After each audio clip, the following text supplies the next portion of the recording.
All right, we are live. Guys, everyone keeps saying buyers are back in the market, and the data actually agrees. So, why are so many home prices shifting, and why are homes sitting? Why is inventory climbing?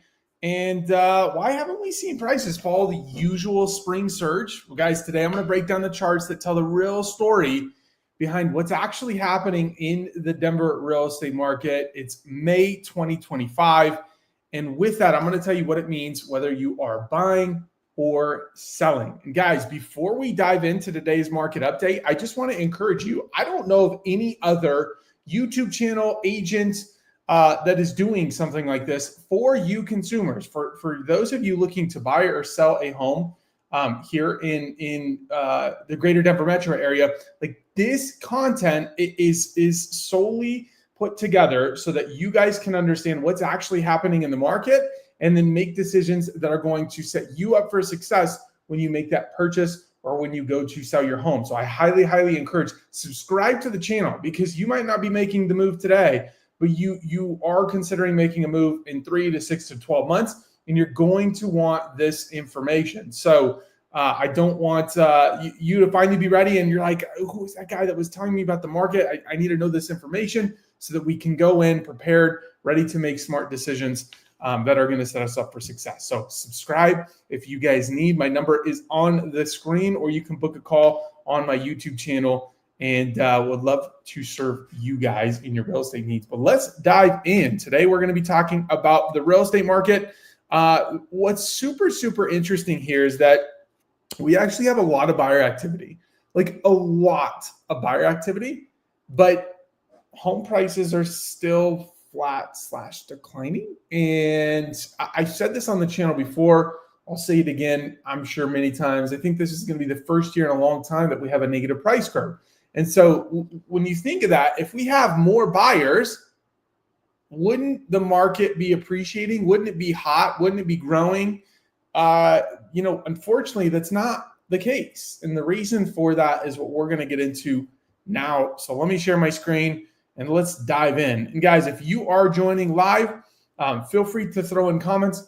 I'll answer those on the live. Or if you throw in a comment and you're watching the replay, I'll always go back in and answer those questions. So today we are looking at the weekly market brief, and I'm going to roll through this and then give you my thoughts as we go through it. So the average sold price has declined for the last 5 weeks, driven by rising inventory and longer days on market. Notably, price reductions slowed most modestly, and for the first time this year, fewer than half of all homes sold below their asking price. So that's good. Oddly here, it's saying the average price has declined for the 5 weeks, but fewer homes are lowering price. And for the first time this year, fewer than half of all homes sold below their asking price. So that's good. But why do I still think prices are going to fall this year? We'll follow along. Buyer activity, but slow sales. While the average seller is only experiencing just over 2 showings per week, the broader market is experiencing relatively robust activity. Buyer activity outpacing the past 2 years by over 40%, despite a recent slight softening. With 490,000 home showings year to date, demand is holding steady, approaching peak activity levels observed in both 2021 and 2022. Guys, absolutely wild. Like these years, the 2021 and 2022, were some of the hottest years we've ever seen in the Denver real estate market. This is where home prices were jumping upwards of $50,000 to $100,000 plus a year. And you're telling me we've got close to that many showings this year, yet pricing is retracting? Like what is going on here? Follow along. The strong buyer activity is translated into a 16.2 increase in contracts compared to last year. That's a good sign, aligning closely with the 15-year historical average. So what you're seeing in this graph here, guys, is in 2023, here's under contracts here today. 2024, we fell. And again, here we are in 2025, and we're pacing 2020, just under these years of 2021, 2022. So really, really good buyer activity. However, contract fall through rates have risen notably due to selective buyers and financing challenges, intensified by volatile mortgage rates over the past 2 months. Year to date, only 14,000 homes have successfully closed, the lowest sales volume recorded since 2012.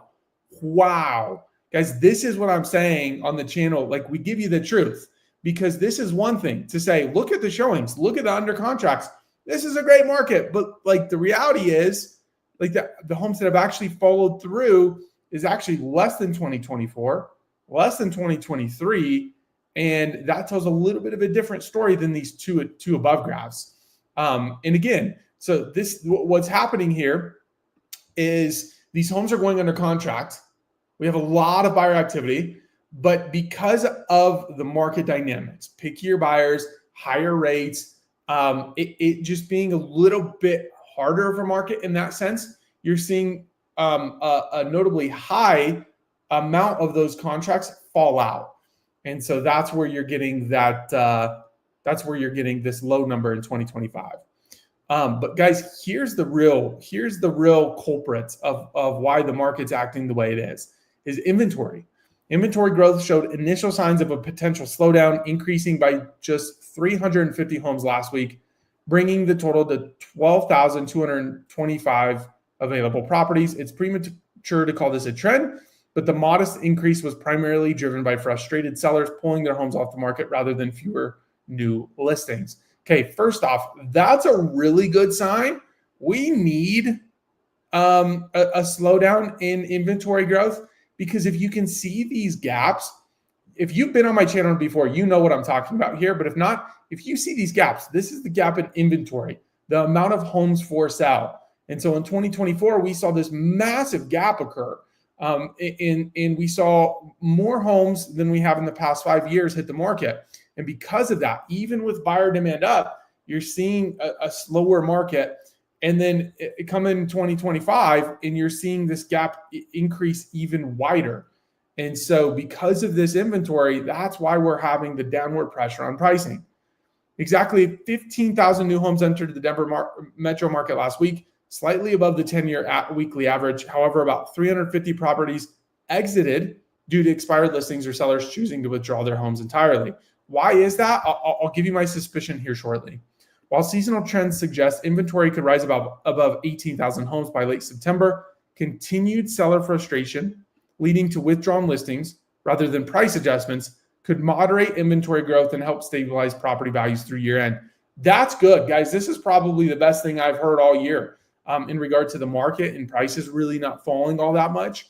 Again, if you're new to the channel, I don't look at this before I do this live update, because I want you guys on this journey with me, the raw, live, genuine response for me. Now, granted, I'm looking at this stuff all day, every week, not this specific report, but I know what's happening in the market.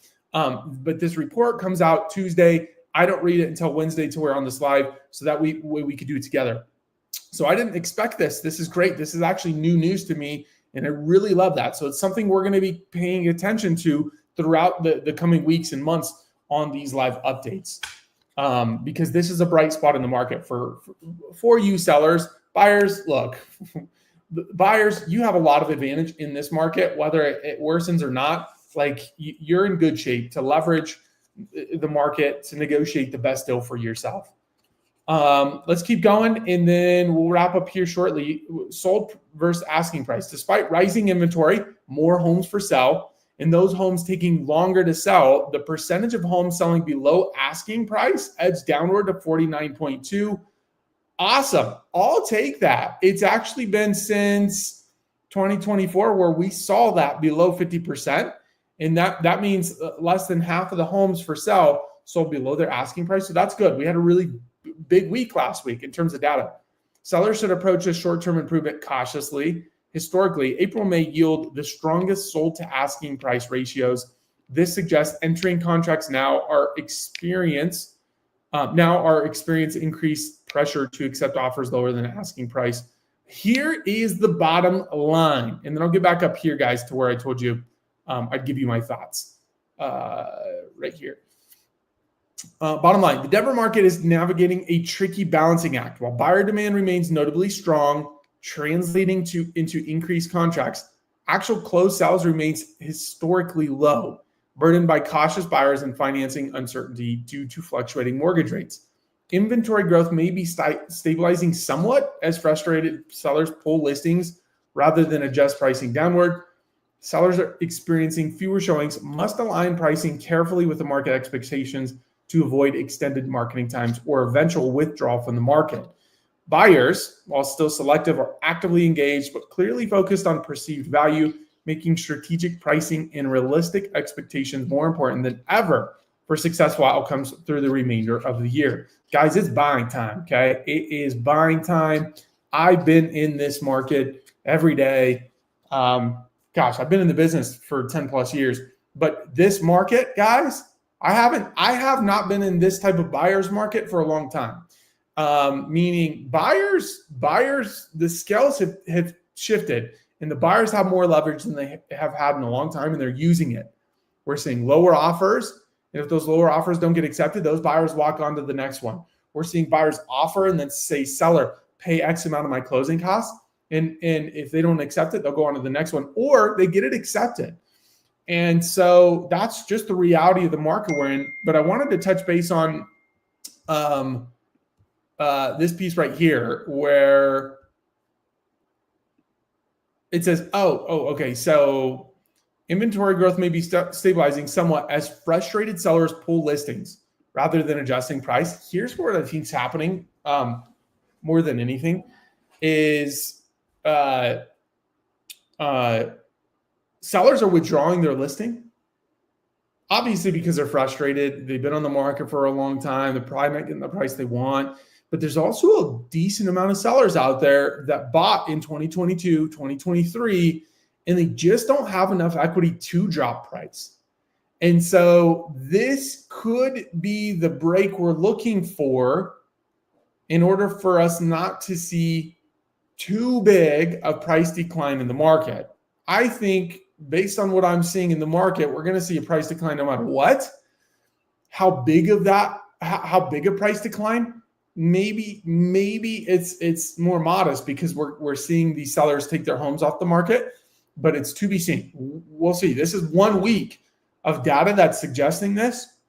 And so it's nothing to really hold too much weight on yet, but it's something we'll pay attention to. Guys, thank you for joining. This one's a little bit shorter one. We typically run this, 20 plus minutes, but we knocked this one out. If you guys have any questions, throw them in the comments. I'll get to them on the replay. And of course, if you guys are looking to buy, sell, or invest in Colorado, I've been licensed for 10 plus years. I am a native here. I know the area like the back of my hand, the greater Denver metro area. And if you're buying Colorado Springs, Fort Collins, other places outside of the greater Denver metro, it's likely I have a referral agent for you so that you guys are in the best hands possible when you go to make decisions in purchase or sell a home. Guys, it's been a pleasure. If you have any questions, reach out to me at the number below. Book a call with me. Can't wait to jump on a phone call, a Zoom, or in person with you to talk about your real estate goals and ultimately set you up for success in this ever-changing, shifting puzzle piece of a market we find ourselves in. Guys, now more than ever, it takes a very, very high-level professional to not only get you a desired result, but also to set proper expectations so you don't end up being that frustrated seller who didn't have the proper expectations. And because of that, you've had a terrible experience. You're taking your house off the market and it completely changes your lifestyle plan. The real estate transaction itself is such an important time in your life. I don't take that lightly. And that's why I feel as an agent, it's our job to do this type of work so that when we go into a conversation with you and say, what's the market doing? What can we, when we put a sign in the yard, how long is it going to take? What can we expect? How's the market potentially going to respond to our listing? You got to know how to set those expectations as an agent. It's like this. Imagine going into a restaurant, right? And in that restaurant, they say, hey, it's actually a 30-minute wait. And all of a sudden it's 30 minutes and you're looking like, okay, it's 30 minutes. And then all of a sudden 35 minutes go by and 40 minutes go by and it's 45 minutes. You're kind of sitting there like, what the, It's 45 minutes. And, you're nudging your significant other, like, go check, go see where we're at in line. That's a terrible experience. But if you go into a restaurant and they say, hey, look, it's 30 minutes, you're like, cool, no worries. In 15 minutes, all of a sudden there's like, hey, Patrick, you're up. I'm like, wait, I thought you said 30 minutes. Oh, this is, heck yeah, let's go. That's a great experience. And that is ultimately what I'm talking about here with expectations. And how will an agent know what expectations to make if they don't understand what's happening, boots on the ground, and analyzing this data and putting those two together to help guide you guys through this market. So there's my spiel. Hope you guys are amazing. Thank you for joining the channel. We're here for a long time. Don't forget to subscribe, reach out, and we'll catch you on the next one.